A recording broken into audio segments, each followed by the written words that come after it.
성경 봉독 말씀은 여호수아 14장 6절에서 9절까지입니다. 그때 유다 자손이 길갈에 있는 여호수아에게 나아오고 그니스 사람 여분네의 아들 갈렙이 여호수아에게 말하되 여호와께서 가데스 바네아에서 나와 당신에게 대하여 하나님의 사람 모세에게 이르신 일을 당신이 아시는 바라.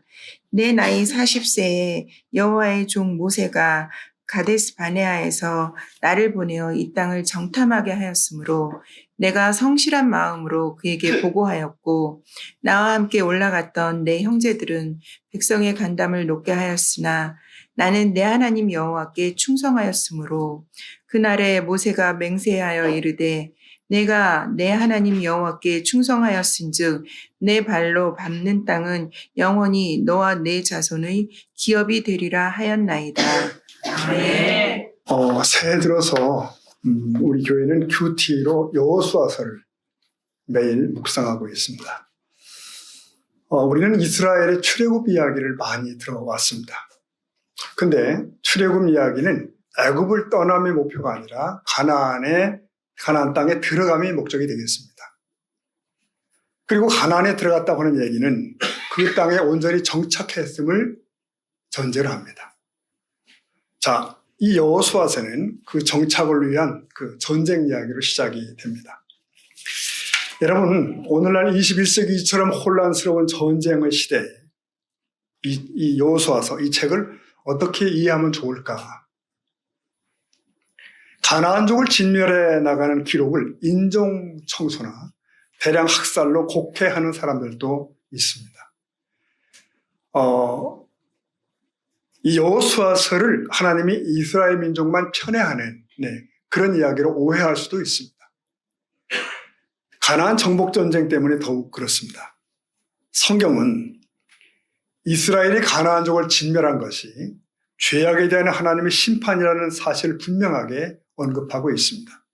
그리고 후대의 우리는 이 전쟁을 그리스도인이 자신의 죄와 세상의 악과 싸우는 영적 전투에 대한 비유로 상징으로 묵상하기도 합니다. 그런데 이스라엘 백성들이 각 지파별로 땅을 분배하는 이 얘기는 조금 예민한 부분이 아닌가 하는 생각이 듭니다. 오늘날에 가봐도 느끼는 것이지만 이 팔레스타인 땅은 골고루 평평하거나 골고루 비옥한 땅이 아니에요. 험한 산지도 있고 메마른 광야나 모래벌판도 있습니다. 그러니 누가 어느 지역을 차지하는가는 무척 예민한 문제였을 겁니다. 여러분, 살다 보면 사사로운 이익 문제가 걸려서 갈등 관계 속에 들어갈 때가 있죠. 아무 문제 없던 친구 간에 이해 문제에 걸려서 돌변해버리는 경우도 있습니다. 우애가 좋은 듯 하던 형제들이 유산을 나누게 될 때 큰 불화가 나는 경우도 있습니다. 이건 다 인간이 얼마나 연약한 존재인가를 드러내는 대목입니다. 그러면 자, 이스라엘 12지파는 그 땅을 어떻게 배분했을까요? 먼저 기억할 것이 있습니다. 첫째, 이 땅 분배는 여호수아가 지금 주도를 하고 있지만 이 원칙은 이미 모세를 통하여 주어진 바 된 그 원칙이 있습니다. 그 분배의 원칙은 사람 수에 따라 공평히 나눈다는 것이었어요. 사람 수에 따라서. 그러니까 인구수가 많은 지파가 더 넓은 땅을 갖는 것, 이런 어떤 원리가 있습니다. 그게 대전제고요. 그리고 세부적으로는 또 제비뽑기라고 하는 방식이 제한이 되어 있습니다. 여러분, 제비뽑기 목적이 뭡니까? 인간의 욕심이 개입할 여지가 없는 것. 분배의 결정을 하나님께 맡긴 그거 아니에요. 특정 지파의 독점이나 소외 없이 공평하게 나누는 데 있습니다. 땅은 하나님이 주신 선물이기 때문에 선물을 주신 분의 뜻이 가장 중요합니다. 그분의 뜻이 뭔가. 이처럼 하나님 나라는 그 출범부터 하나님의 주권에 따라서 형성이 되는 것이고요. 자, 그들은 이 땅을 나할라, 즉 기업이라고 불렀어요. 나할라. 이건 정당한 몫이라는 그런 의미입니다. 땅을 나눈다는 맥락에서는 소유지라고 하는 그 번역이 적절할 것 같아요. 소유지. 여러분 기억하십니까? 이스라엘의 12지파 가운데서 하나였던 레위 지파는 정당한 소유지가 있다 없다? 없어요. 네, 없습니다. 하지만 그들에게도 생활의 기본을 위한 땅은 필요하잖아요. 텃밭이라든가. 그래서 각 지파는 자기들 안에 들어와 있는 레위 사람들에게 땅을 제공을 했어요. 즉 거주와 생활을 위해 일정한 땅의 사용을 허락을 했던 거죠. 즉 사용권을 준 거라는 거예요. 자, 여기서 우리는 땅의 소유권과 사용권을 분리하는 원리를 발견하게 됩니다. 네, 소유권과 사용권. 하나님은 인류에게 땅에 대한 뭘 주셨을까요?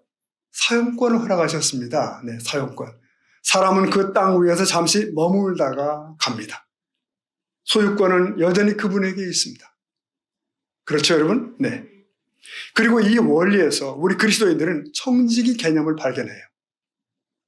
예컨대 내가 가진 물질에 대해서도 나의 소유권이 아닌 나는 사용권을 가지고 있다는 사실을 인정하는 사람들, 그들이 그리스도인입니다. 자, 그 당시로 돌아가 보겠습니다. 본문은 이렇게 시작이 됩니다. 그 때에, 14장 6절, 그렇죠? 그 때에 유다 자손이 길갈에 있는 여호수아에게 나오고. 그때가 언제죠? 그때. 이건 가나안 정복이 일단락된 후 이제 땅의 분배가 시작되는 그 즈음, 그때입니다. 백성들이 어디 모였다고요? 신대방동에. 그렇죠? 여기는 길갈에 모였습니다. 길갈에. 이 길갈은 이스라엘이 요단강을 도하한 후에 최초로 진을 친 곳이에요. 오늘로 말하면 베이스 캠프 같은 거, 그런 겁니다. 그때 이후로 이 길갈은 가나안 정복 전쟁의 본영이 됩니다. 본부가 됩니다. 자, 이제 각 지파에 따라서 땅을 나누어야 되는 시간이 왔습니다. 그 시간이 왔어요. 근데 이때 유다 자손이 지도자 여호수아 앞으로 나왔다는 거예요.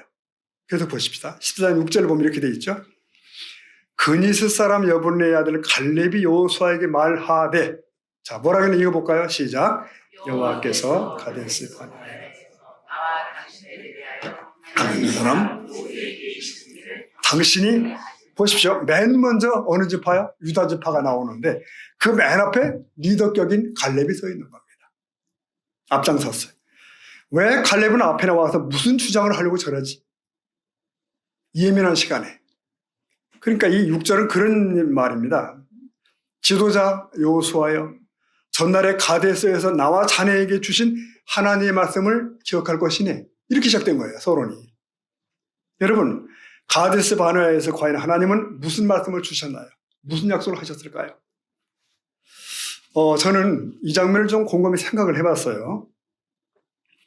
현 시점으로 지금의 지도자는 여호수아지만, 네, 오늘에 이르기까지 갈렙은 이 여호수아 못지않게 기여를 한 사람이에요. 같이. 어쩌면 둘이 대등한 그 충성을 여호와께 드렸던 사람들. 참 갈렙은 조용히 동역을 해왔어요. 그런 갈렙이 왜 45년이나 전에 주신 말씀을 지금 끄집어내지? 그때 무슨 일이 있었지? 네, 우리 그래서 45년 전에 돌아가 보도록 하겠습니다. 민수기 13장이 그겁니다. 민수기 13장은 BC 1445년 9월 초에 발생한 저 유명한 가데스 반역 사건의 전모를 기록한 부분입니다. 전 민족이 군사 편제화된 이스라엘 백성들은 시내산을 떠난 지 대략 한 열흘 후에, 11일 후에 가데스에 도착합니다. 그들은 여러분 아시는 것처럼 각 지파에서 한 명씩 몇 명? 12명의 정탐꾼을 선발하게 된 거죠. 그리고 가나안 땅 전역을 정탐하도록 파견을 보냅니다. 그로부터 40일 후에 정탐꾼들은 가나안을 정탐하고 빽 돌아왔습니다. 그들은 이스라엘 전 군중 앞에서 보고 대회를 열게 됩니다. 그들은 그 가나안 땅에 실로 젖과 꿀이 흐르는 땅이라는 객관적 사실, 이 팩트에 대해서는 일치를 한 거예요. 그렇더라. 그러나 그 땅의 정복 가능성에 대해서는 마음이 갈라지고 말았다는 거죠.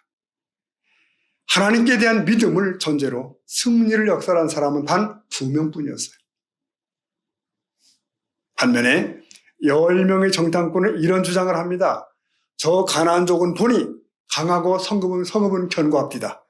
수백 년간 토착 세력을 형성하고 있는데 그 땅을 정복하는 것은 애초에 불가능합니다. 이런 단정적 입장을 피력한 거예요. 게다가 자신들을 뭐라고요? 자신들 이스라엘을 우리 메뚜기에 불과하다는 거예요. 자기 비하죠. 이 같은 낙심과 공포가 사람에게 제일 큰 적입니다. 자, 이에 선동된 군중들이, 이제 회중들이 술렁거리죠. 어찌 여호와가 우리를 그 땅으로 인도해서 우리를 망하게 하려느냐. 이런 식으로 얘기해요. 참 조심해야 됩니다, 여러분. 불신의 누룩은 언제나 쉽게 확산됩니다. 파급력이 있어요. 부정적인 견해는 늘 파급력이 있습니다. 그동안의 모든 출애굽 구원 여정, 나아가 여호와 하나님 자체까지 부정하기 시작해요. 그리고 큰 소란이 일어납니다.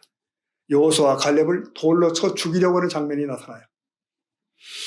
여러분, 이때의 분위기가 얼마나 살벌했을까요? 이에 하나님은 진노하셨습니다. 너 이스라엘이 가나안으로 들어가는 것을 40년간 유보하겠다 하셨습니다. 그리고 그 어간에 이 두 사람을 제외하고 나머지 20세 이상 되었던 성인들은 모두 죽어 사라지는 형벌이 선언이 되었습니다. 그때 다수에 밀렸던 여호수아와 갈렙은 목숨을 걸고 주장을 한 겁니다. 그 당시의 기록을 눈여겨보겠습니다. 민수기 13장 30절 다시 보면 가로가 나오죠. 아무개가 모세 앞에서 백성을 조용하게 했답니다. 이르되 우리가 곧 올라가서 그 땅을 취하자 능히 이기리라. 자, 여기서 누굴까요? 가로 안에는? 네, 저 아닙니다. 누굴까요? 네, 갈렙이라고 되어 있어요. 갈렙이. 갈렙이 모세 앞에서 백성을 조용하게 했다. 그러니까 이 군중의 반역 현장에서 가장 앞장서서 가장 하나님 편에 선 것이 누구라고요? 갈렙인 거예요. 물론 여호수아와 갈렙 두 사람이 그랬겠지만, 근데 이 기사를 따르면 갈렙이 더 단호한 것 같아요. 더 분명해요. 그 후 40여 년간 이스라엘 백성은 광야를 떠돌게 됩니다. 계속 방황하죠. 그런 동안에 반역 1세대는 세상을 떠나고 1세대 중에도 그래도 여호수아와 갈렙은 살아남죠. 그리고 그들이 2세대를 이끌고 가나안 앞에 도착을 한 겁니다.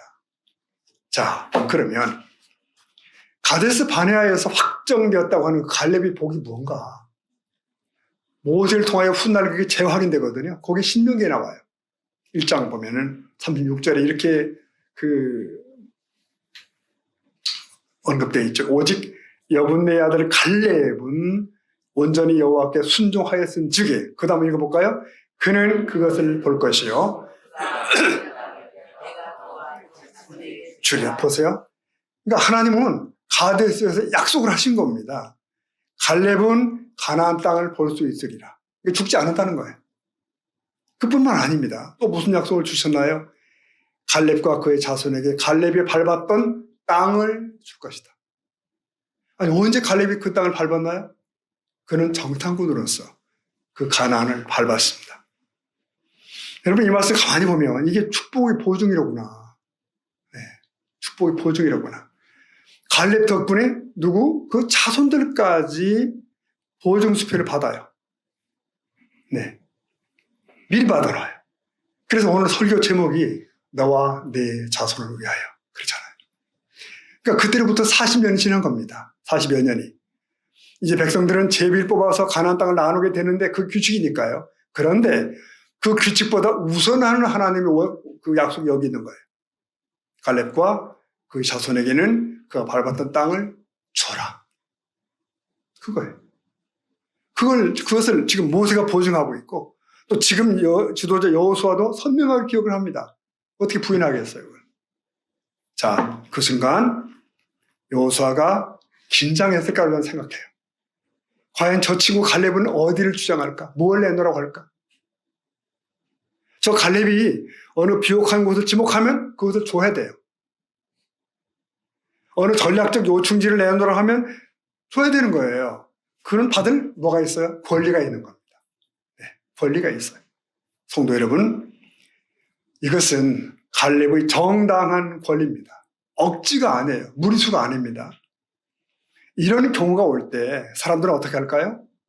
자기 권리를 주장하죠. 당연한 권리를 내세우죠. 여러분이라면 어떻게 할까? 어느 땅, 어느 성을 얘기하겠습니까? 이게 찬스 아닙니까?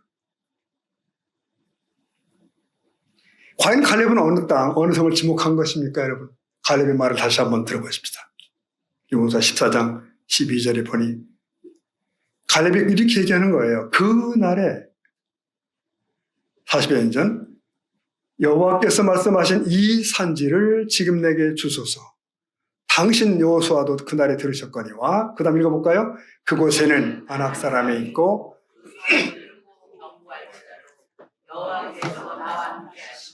내가 여호와께서 그들을 쫓아 요진이 그겁니다. 이 산지를 내놓으라는 거예요. 근데 이게 평지가 아닙니다. 산지예요. 그것도 가만히 읽어보니까 누구? 아낙 사람들이 기거하고 있는 그런 산지예요. 그들은 누굽니까? 자이언트입니다. 기골이 장대하고 용맹하고 무섭고 그런 사람들. 네, 훗날 골리앗이 이 사람들 후손이래요. 그런 말이 있습니다. 그러니까 이스라엘 정탐꾼들이 겁을 먹었던 곳입니다. 그 헤브론 산지를 달라는 거예요. 45년 전 돌아가 보면 그때 정탐꾼들이 보고한 말을 보면 이렇게 돼 있죠. 민수기 보면 13장 33절에 보면 거기서 네피림 후손인 네피림이 거인이에요. 아낙 자손의 거인들을 보았나니 뭐라고 말하냐면 우리는 스스로 보기에도 메뚜기 같으니 그들이 보기에도 메뚜기 같지 않았겠냐는 거예요. 그게 아낙 자손 앞의 이스라엘 사람들의 마음입니다. 그러니까 싸워보기도 전에 굴복했던 상대가 바로 이 아낙 사람들인 거예요. 그들이 이 헤브론 산지에 살고 있어요. 그들은 세월이 흘러서 이스라엘이 가나안에 들어왔을 때에도 버티고 있어요. 여전히. 이 본문의 지금은 전쟁이 시작된 지 5년 차거든요. 가나안족의 만만한 성읍들은 이미 대개 정복이 끝났어. 근데 여전히 이 헤브론 산지는 엄두를 못 내고 있는 겁니다. 네, 미정복지예요.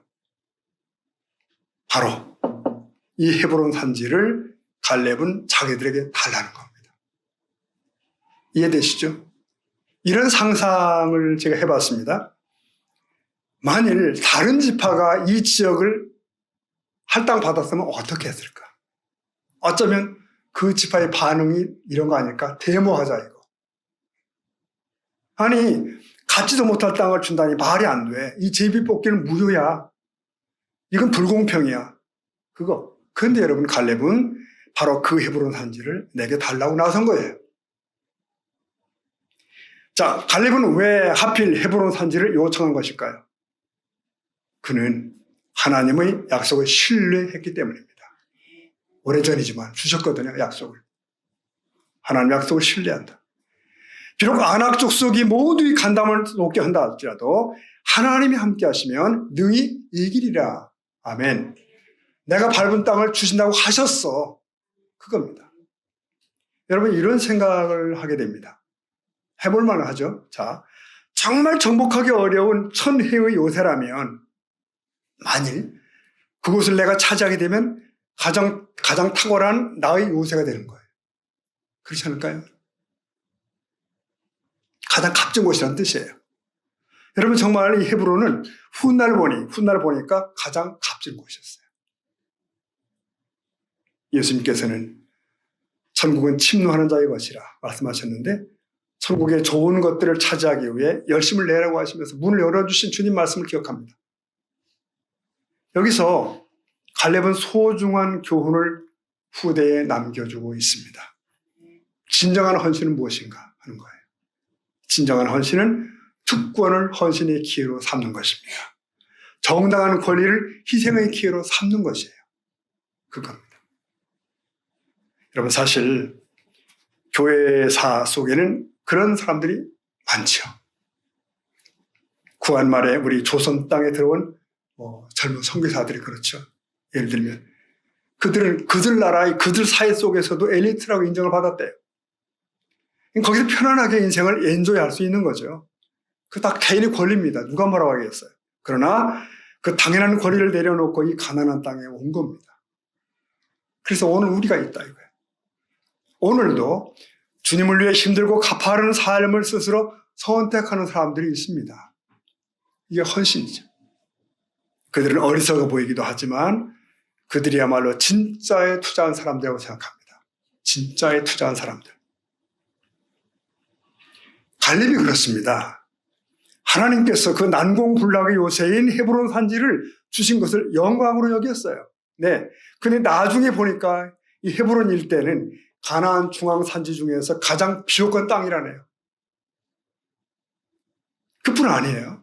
이 헤브론의 가치는 특별했습니다. 아주 특별. 왜? 이 헤브론은 이 이스라엘 유대 민족에게 중요한 의미가 있는 것이에요. 중요한 의미가 있어요. 오래오래 전에 하나님께서는 조상 아브라함에게 장차 가나안을 주겠다 약속하셨고, 하나 그 당시 아브라함은 단지 가나안을 소유한 게 없어요. 단지 밭을 하나 사게 됐을 뿐이에요. 상징적으로. 그것은 이 땅을 주리라고 하는 증표였던 거예요. 그렇게 아브라함은 믿음으로 가나안 땅에 찜을 해놓았는데 거기가 이것인 거예요. 헤브론이에요. 아브라함 평생에 가나안에 소유했던 유일한 땅, 바로 헤브론에 있는 막벨라 굴입니다. 근데 그것은 사라와 아브라함, 이삭과 리브가, 야곱, 이 믿음의 조상들이 모두 장사된 바로 그 현장이에요. 이 헤브론을 정복하지 못하고 약속의 땅을 취했다고 할 수 있을까요? 후에 하나님께서는 다윗에게 말씀하십니다. 이 헤브론에서 왕조를 세우라. 오늘날도 유대교에서는 예루살렘에 이어서 헤브론을 두 번째 큰 성지로 여기고 있습니다. 여러분, 이 중요한 의미가 있는 땅을 하나님은 충성된 갈렙에게 주신 거죠. 그러므로 헤브론과 함께 영원히 갈렙은 기념비처럼 남아있게 되었습니다. 특권을 헌신의 기회로 삼았기 때문이에요. 나의 권리를 죽게 된 헌신의 기회로 삼았어요. 저와 여러분이 이런 축복의 사람이 되기를 축원합니다. 자, 갈렙의 생애에서 우리가 더 생각해 볼 것이 있습니다. 가데스 정탐 이후로 본문까지는 몇 년? 45년이 흘렀다고 그랬죠. 그런데 그 사이에 이 갈렙의 이름이 한 번도 등장하지 않았다는 것이에요. 모세의 뒤를 이어서 동료 친구인 여호수아는 지도자가 된 거예요. 그저 갈렙은 조력자로 남아버렸어요. 갈렙은 어떤 심정을 가졌을까? 그는 그저 묵묵히 여호수아를 도와서 5년간의 정복전쟁에 투자합니다. 앞장섭니다. 분명히 여호수아와 똑같은 믿음을 인정받은 갈렙이잖아요. 근데 여호수아가 가나안 입국 정복전쟁에서 독보적인 능력을 막 발휘할 때, 백성의 주목을 받을 때 갈렙의 자리는 아무 데도 없어요. 그러나 성경이 그를 평가하듯 그는 평생 온전히 하나님을 쫓았더라. 그렇게 되어 있습니다. 여호수아는 축복의 땅에 우리를 이끌고 들어가실 예수님을 상징하는 예표라고 해석들 보통 됩니다. 축복의 땅의 구원 역사에서 갈렙은 그러니까 감춰져야만 하는 거죠. 그러나 그는 하나님 나라에 숨겨진 영웅이 분명해요. 우리의 헌신과 사명을 통해 하나님의 역사를 이루어갈 때 역할은 다양하겠죠. 우리는 감춰지고 낮춰질수록 좋다는 것이에요.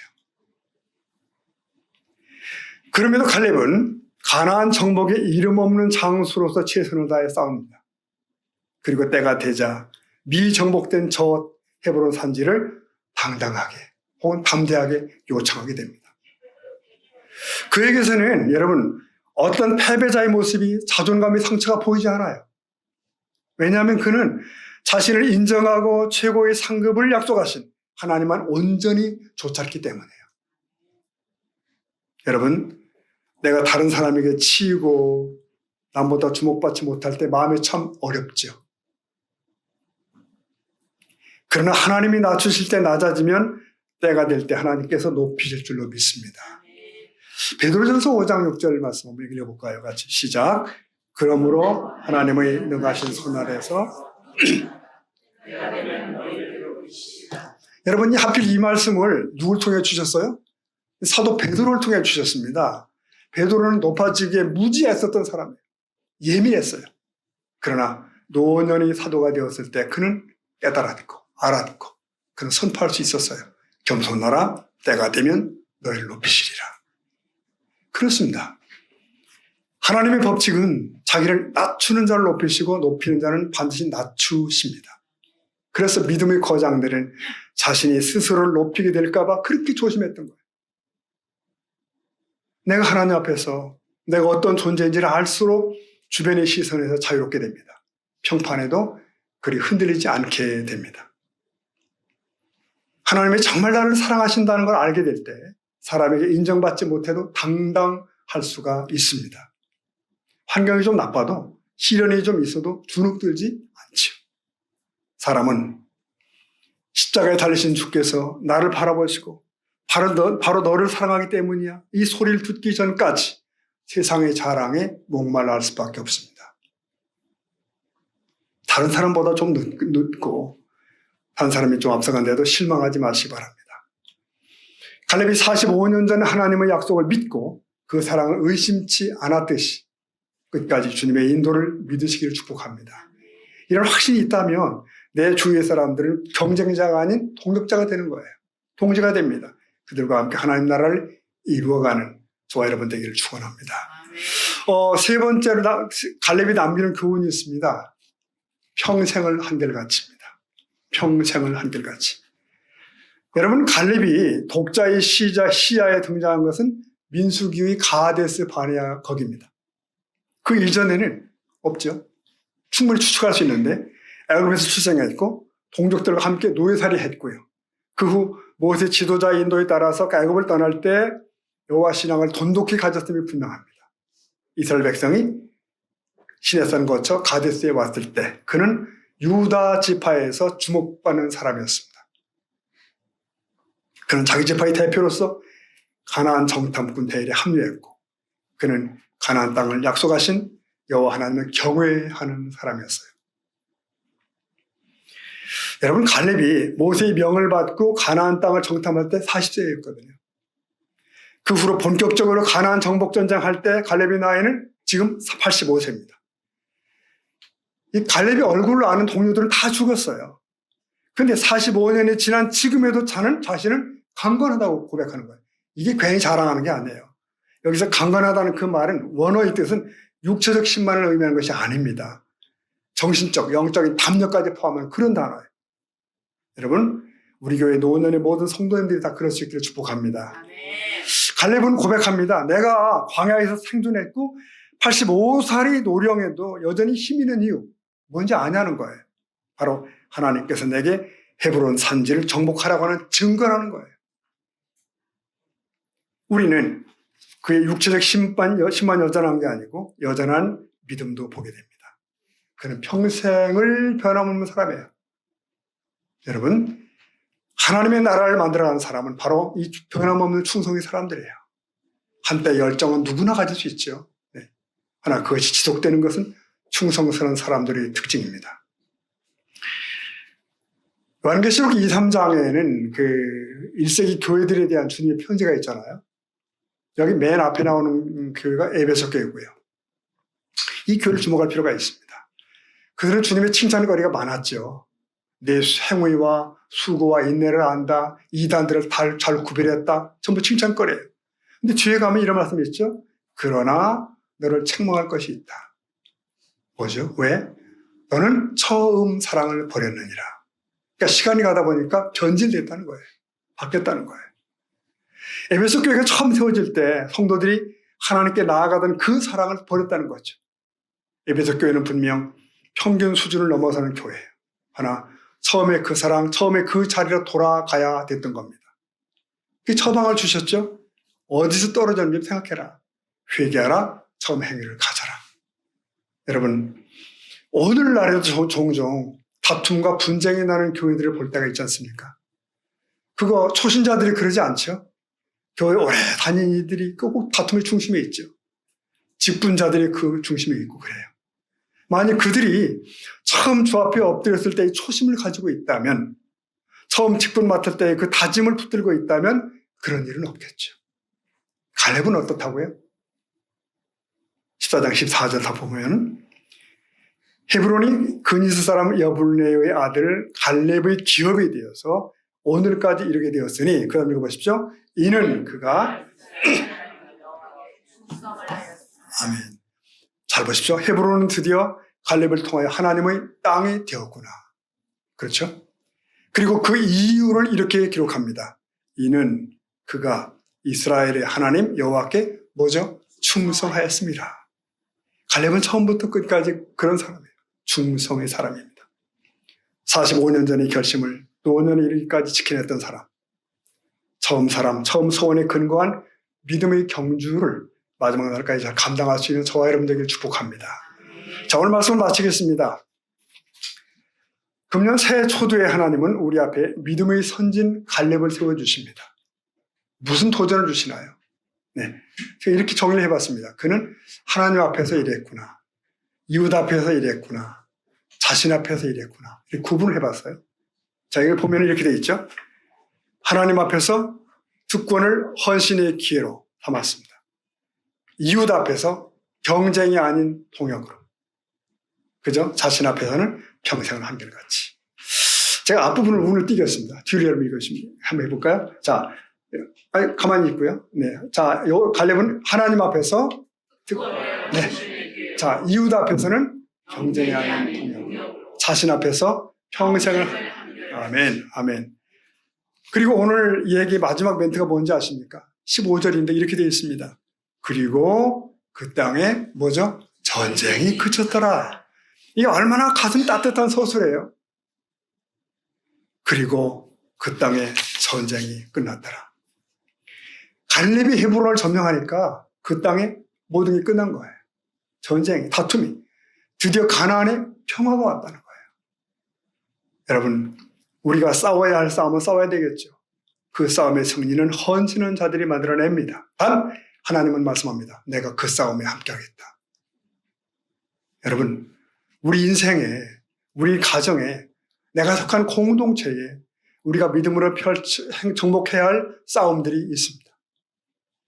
그걸 누군가는 감당해야 싸움이 끝이 납니다. 그리고 축복의 땅이 펼쳐지는 거죠. 네, 반드시 승리를 주실 하나님을 신뢰할 수 있기를 바랍니다. 그 갈렙처럼. 그러므로 헤브론 산지를 차지하는 저와 여러분 되기를 축원합니다. 아멘. 기도하겠습니다.